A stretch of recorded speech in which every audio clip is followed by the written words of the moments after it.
So Abdul, what's going on? What's happening with SaaS right now? You know, it's interesting. Everybody's become a builder overnight. What's that one thing for you? Man, I wish there was one because I'm surprised by customers every week.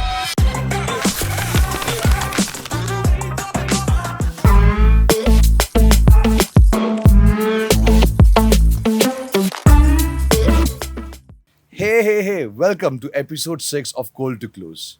Before we start, an interesting and worrying start for you to know. SaaS is at a point where we're having maximum adoption, but at the same time, the user frustration with SaaS itself has gone through the roof. Same industry, same moment, but two different contradictions, right? So we have with here Abdul Mukati, who has been in this space long enough to know how to scale, how this works. So Abdul, what's going on? What's happening with SaaS right now? You know, it's interesting. Everybody's become a builder overnight. Yeah. So everybody is building. They're building constantly. Mm-hmm. And there used to be a time where you used to tell people, build, right? And now it's at a time where I say, don't build. Oh, interesting. Absolutely do not build. Okay. And you might think and say, well, like that's totally, anti the whole movement that's happening, online or in our little bubbles, at Pretty least much, we would say, yeah. right?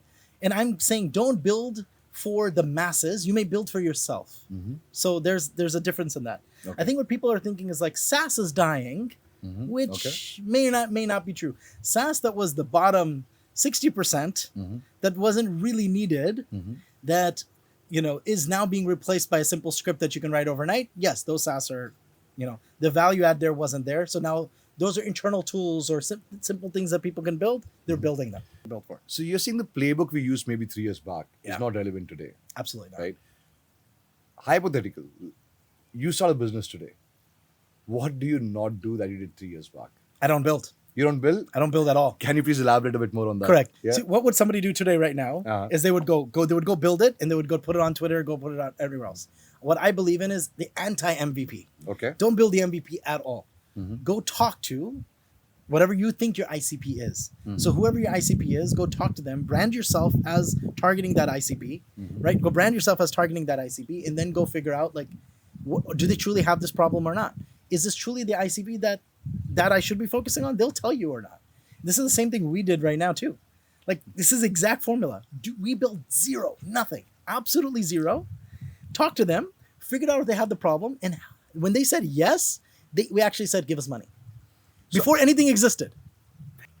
On this front, I think there is obviously, the place where the customer's aware of the problem and they can tell us what they need us to solve for. What do you do in a situation where you feel the customer is not aware of the problem itself? How do you educate the customer of the problem that you know that they're facing right now? How do you tackle that? I think let's do both of those things. Sure, okay. please, So love it. because sometimes people say, hey, this is the problem. This is how you should solve it. Correct. When in reality, that's the time when I say I push back on. So this also comes in feature requests, product things that go on, right? So you ask the customer, you believe that this is the formula by which you solve it? Okay. How are you solving it today now? So this is the formula you think should be. Okay. What is your current process? Tell me your current process. When they tell you the current process, you actually truly understand what may be breaking. And then you go step back. How much does it directly impact your revenue or your time or your resource allocation today?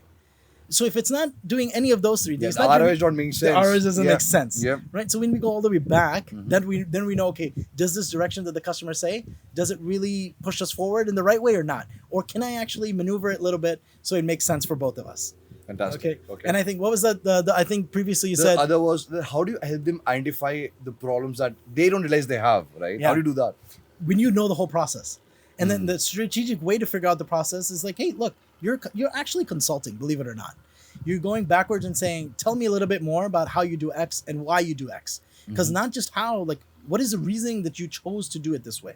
Because there's 4 other ways to do it, right? So why this one? Why this one? Why particularly this one? Did you hear about it from somebody else? Did you actually... And okay, so this whole process that we're talking about, the builder that doesn't talk to anybody doesn't get this. Of course. Right? Because they don't know the use case they need to build for, right? Exactly.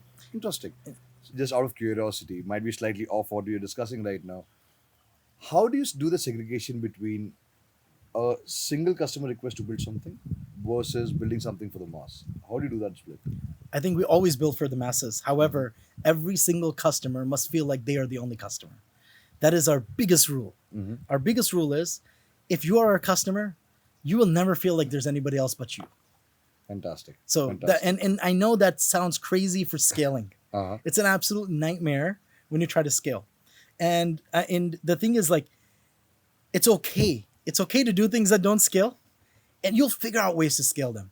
You'll figure out. And people ask me, "Hey, why haven't you used AI to do your customer success or to do your customer support? Why is there always a human being there answering the questions, being there, and like, why isn't there Finn or something else that's been very, very well known for AI replies, right?" And I say, well, when you talk to somebody, it's a human connection. And that's Correct. the biggest thing business is Yep. built on. And as the world goes to AI, we're going to be human. We're going to be there. You know that you could call us. Completely align on the customer centricity and making them feel important. But in today's world, everyone's running about fully automating everything, right? So, what do you think? Where does that break? Where do you pause and take a step back and be like, okay, fine, am I overbuilding this? Am I overcomplicating outcomes which should be very simple?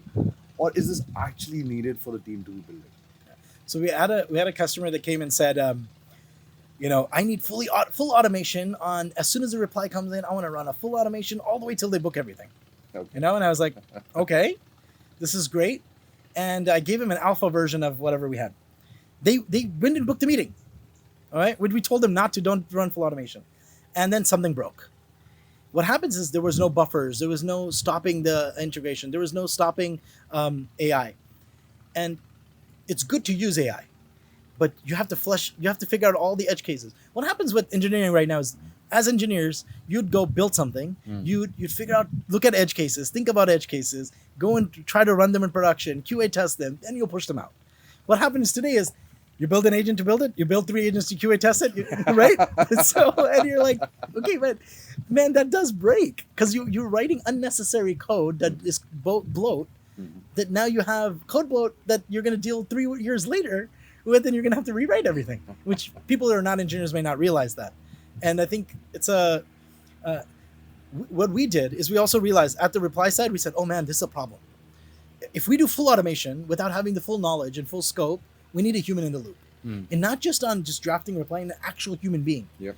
So we're probably the only company that has gone opposite direction. Yeah. We went and hired humans to manage people's inboxes. So on that note, I know we share a common interest of customer obsession. Not saying it for the sake of it. Yeah. You know, our discussions can just talk about what the customers want. Yeah. One customer behavior that you are absolutely surprised about. Day-to-day behavior, like I did not think the customer would do this, or I did not think that they'll think like that. What's that one thing for you? Man, I wish there was one, because I'm surprised by customers every week, because I go with the notion that they know better, right? But I'm not saying that they're always right. No, there's a difference. Okay. Customer knowing better and customer being always right are two different things, right? Customer knowing better because they know the field so deeply. I look at how they use what we have built, right? And then I say, what are the extrapolated actions that they've done outside of what we have built that they're using it on? So every week, and I try to stay in the loop a lot, right? It could be every 2 weeks, it could be every 3 weeks, or I actually have a ping. So I have this thing where it automatically asks them, hey, by the way, what, this is interesting. How have you done this? What have you done? Got it. Even I may know or may not know. I think there was a time where orchestration. Everybody always talks about orchestration, right? I have seen some very interesting use cases of orchestration that I would say never seen, or how they connect data together, never seen until I saw it in a customer doing it. And we learn a lot from that. So we said, okay, wait, let's take a step back. Why don't you educate us? And that happens a lot, right? I wish it was just, one instance that I could say, hey, look, so-and-so, this happens so often that I'm like, the thing, we're not even building. We're not building ourselves. Like anything that we have, we don't need product managers in a sense.